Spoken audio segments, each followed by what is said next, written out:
예, 감사합니다.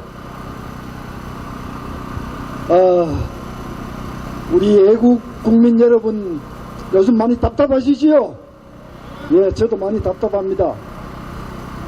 사실 그동안 저는 안보 전문가 입장에서 이 단상에 올라와서 지금 무너지고 있는, 붕괴되고 있는 안보 현장을 고발하는 그런 역할을 담당해 왔습니다. 그러나 오늘은 제가 제 전공 영역 안보 얘기를 잠시 보류하고 정치 연설을 하려고 합니다. 여러분 괜찮겠지요? 예, 정치와 안보는 밀접한 관계가 있습니다. 정치가 무너지면 안보도 무너지기 때문에 오늘 제가 감히 국민의 질풍노도라는 제목으로 정치 연설을 하려고 합니다. 저는 오늘 이 제 연설이 처음이자 마지막 정치 연설이 되기를 희망하면서 말씀을 올립니다. 저는 지금까지 두 가지 꿈을 가지고 살아왔습니다. 하나는 제가 공부한 부분에 전문가로서의 꿈을 가지고 있었습니다. 제 체력이 허락하는 한 하나님께서 저를 불러가시는 날까지 대한민국 안보와 동맹을 지키는 데 좋은 글을 쓰고 아이디어를 내는 일을 하면서 살기를 원했습니다. 두 번째 꿈은 대한민국 국민의 한 사람으로서 이번 다가오는 총선에서 자유우파 세력이 압승을 거둠으로써 저 못된 주사파들의 안보 파괴, 나라 파괴를 중단시키는 꼴을 보기를 원했습니다. 그런데 지금 저의 이 꿈이 산산조각이 나는 것 같습니다.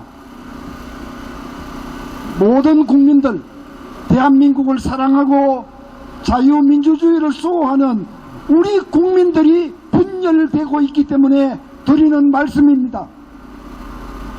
이 분열을 막고 통합을 이루어야 할 책임은, 가장 큰 책임은 소위 우파 정당을 자임하는 자유한국당에 있다고 생각합니다. 여러분 그렇게 생각하시죠? 그런데 이 자유한국당이 지금 통합을 이루지 못하고 있어서 답답하다는 말씀으로 제 연설을 시작하겠습니다. 제가 보기에 자유한국당은 세 가지 정도를 지켜야 합니다. 이 세 가지 정도를 지킨다면 자유우파의 압승을 가져올 수 있다고 저는 생각했습니다. 첫 번째 정도, 탄핵을 덮고 넘어갈 것이 아니라 짚고 넘어가야 합니다. 한번 이 나라 꼴을 보십시오. 주사파들이 대한민국 체제, 자유민주주의를 벼랑 끝으로 몰고 가는 이 대한민국의 위기 도대체 누가 초래했습니까? 좌파 세력들의 악랄하고 치밀한 계획을 모르고 거기에 놀아나서 탄핵에 동승했던 그 사람들이 지금 죄가 없다는 것입니까? 이 죄를 물어야 하지 않겠습니까? 그리고 대통령을 제대로 지키지 못하고 무사한 일로 권력을 누렸던 그분들도 죄가 없습니까? 그래서 저희들은 원하지 않았습니까? 이제 여러분들은 국민 앞에 섰고 대제하고 정말로 좌파 독재하고 싸울 그런 정당, 그런 인재들을 불러 모으는데 미끄럼이 되겠노라, 이렇게 사죄하고 조용히 물러나 앉아 있어야 되는 거 아닙니까? 그런데 이분들이 지금 당을 장악하고 모든 그림을 그리고 있는데 어찌 우리 자유우파 국민들이 분열되지 않을 수 있습니까? 두 번째 정도입니다. 이 나라 우파 야당들이 반드시 지켜야 할 두 번째 정도는 국가 위기에 대한 본질을 제대로 이해하고 거기에 맞는 행보를 해야 합니다. 지금은 보수 정권과 진보 정권이 번갈아가며 집권하고 있는 시대가 아닙니다. 지금은 주석파 저 무리들이 적화 통일의 중간 정거장으로 간주되는 낮은 단계 연방제를 이루기 위해서 돌진하고 있는 것이 여러분들 눈에 안 보이십니까? 이런 시대에 중도군은 무엇이고 회색 분자들은 무엇입니까?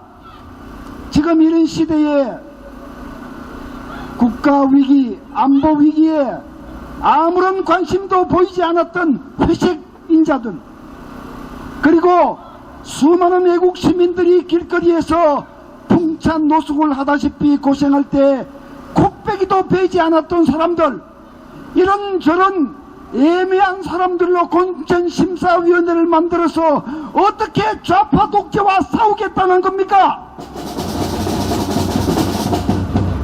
여러분, 이거 틀리지 않았습니까? 저는 제 영역을 벗어난, 안보 영역을 벗어난 연설을 하지 않기로 결심했던 사람인데 오늘 제 같은 사람이 왜 이런 연설을 해야 합니까? 세 번째, 정도, 반드시 지켜야 할 정도.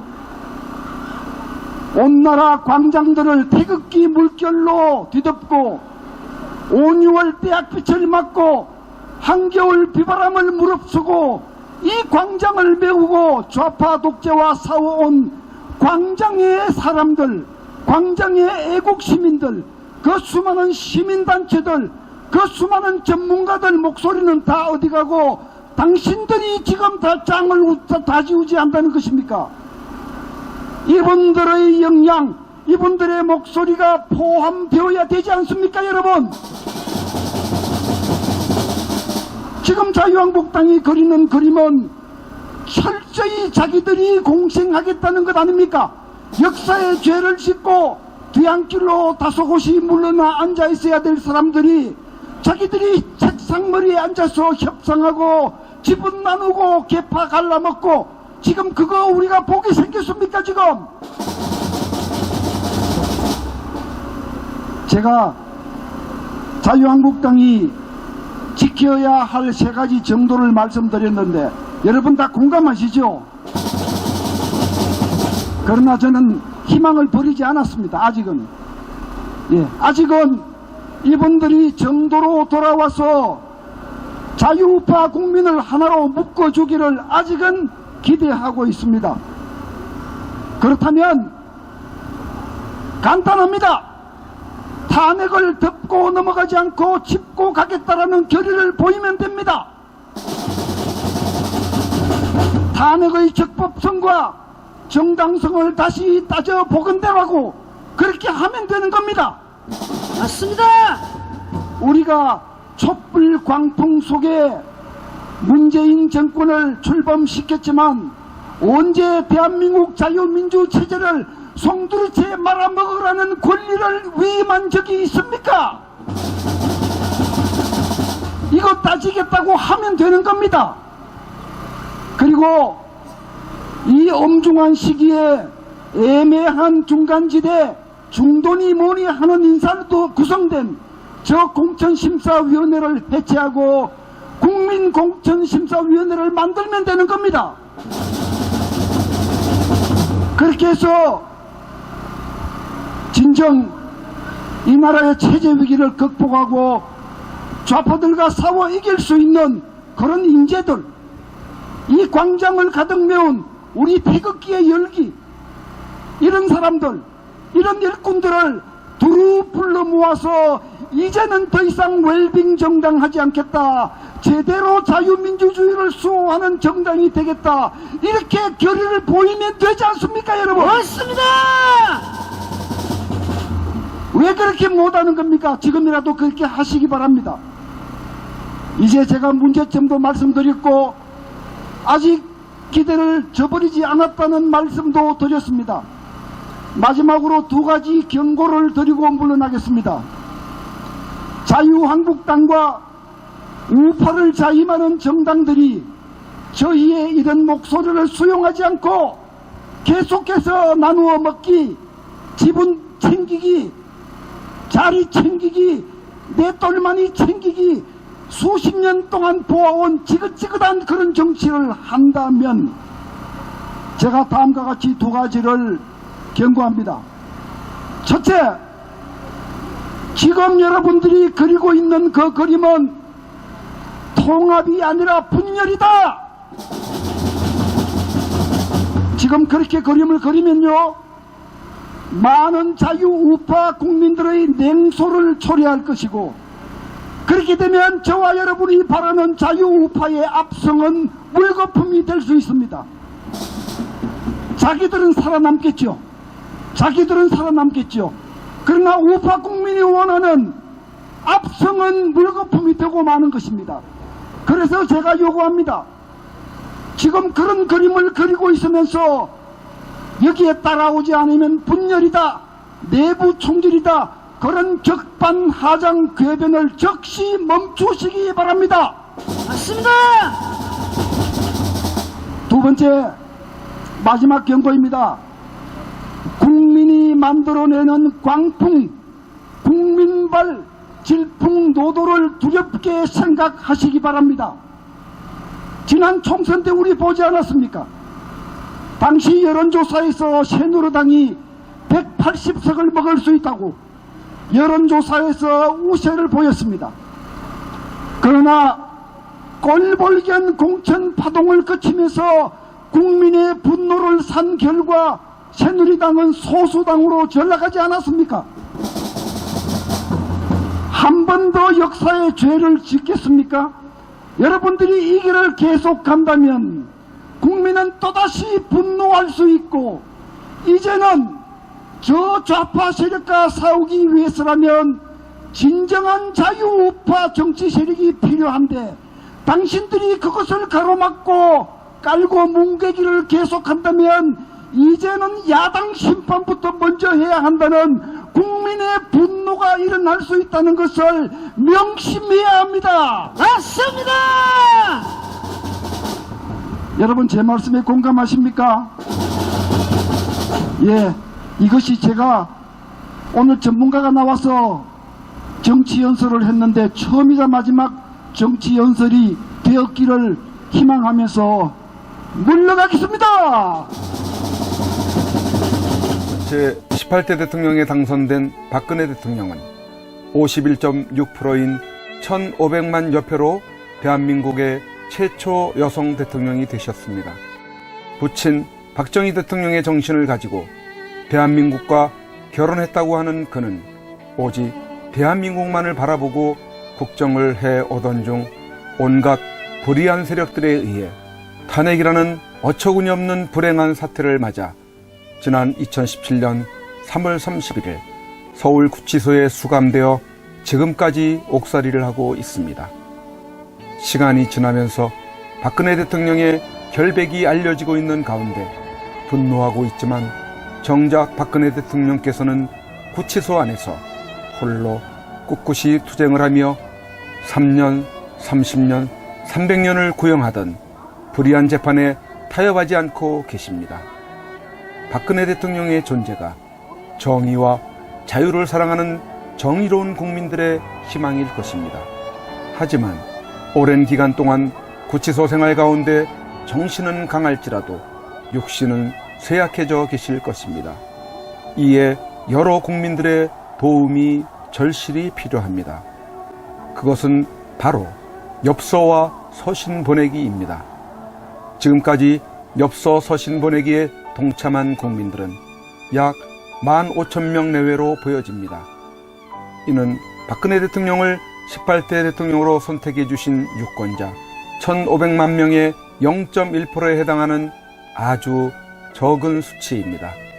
대통령께서 더욱 꿋꿋하게 버티시게 하는 힘은 국민 여러분들의 관심 어린 서신입니다. 아직까지 동참하지 못하고 계시는 국민들께서 적어도 10% 정도인 150만 명은 엽서 서신 보내기에 꼭 참여하셔서 대통령을 다시 볼 수 있을 때까지 이 일에 함께 해주시면 좋겠습니다. 매일같이 산더미처럼 배달되는 여러분들의 엽서 서신을 통해 대통령께서는 크게 힘을 얻게 될 것입니다. 참여하는 방법으로는 선구자 방송에서 발행한 엽서를 주문하여 보내시고자 하시는 분들은 선구자 방송 연락처 010-2507-4861에 문자로 여러분의 성함과 정확한 집 주소와 엽서 수량을 적어 주시기를 바랍니다. 엽서는 지금까지 1차 9장 1세트, 2차 9장 1세트, 3차 엽서 9장 1세트가 발행되어 있어서 주문 시에는 각 회차당 몇 세트인지를 표기해 주시고 엽서 대금은 세트당 만원을 농협 360-02-140-392 예금주 황진무로 입금해 주시고 문자에 엽서를 주문해 주시면 되겠습니다. 그리고 별도로 서신이나 문구점에서 엽서를 이용하시는 분들은 서울구치소, 경기도 군포시 군포우체구 사서함 20호 수용자번호 503 박근혜 대통령 앞으로 보내시면 되십니다. 선구자 방송에서 발행한 엽서는 박근혜 대통령의 모습과 뜻깊은 사진으로 제작을 하여 그 의미를 가지고 있어서 박근혜 대통령께 더욱 감동이 전달될 것입니다. 지금까지 3차에 걸쳐 발행한 엽서는 다음과 같습니다. 보시고 꼭 엽서 서신 보내기 150만 명 10%에 동참하셔서 훗날 참 잘했다라는 긍지와 위안이 되시기를 바랍니다. 내가 가는 길이 험하고 멀지라도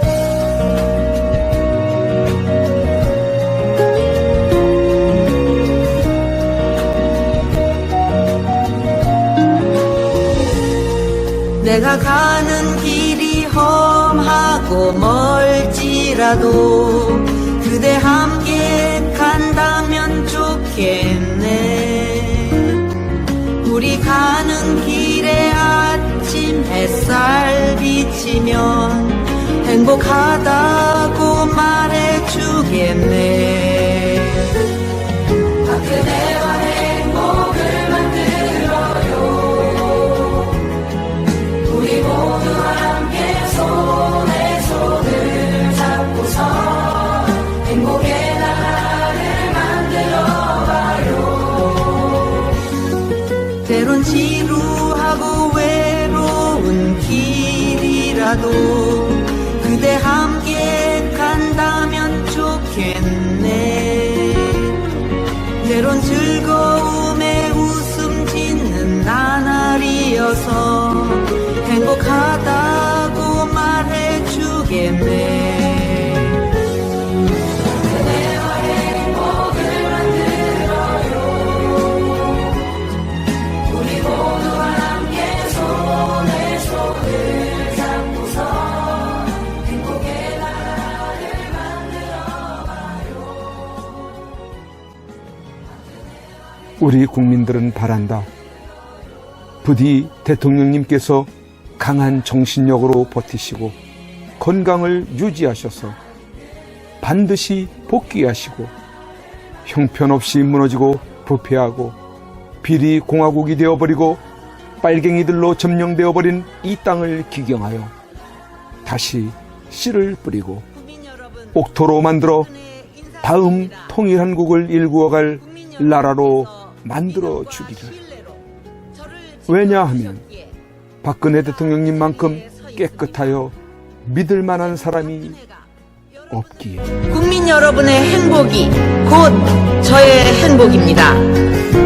사랑하는 국민 여러분, 저 박근혜는 이제 내려가야 한다. 내려가기 전에 대통령님께 이렇게 외쳐본다. 박근혜 대통령님! 옥체를 보존하십시오. 보내드리는 엽서를 통해서 힘을 내시고 대통령님의 결백이 밝혀질 것입니다. 멀지 않았습니다.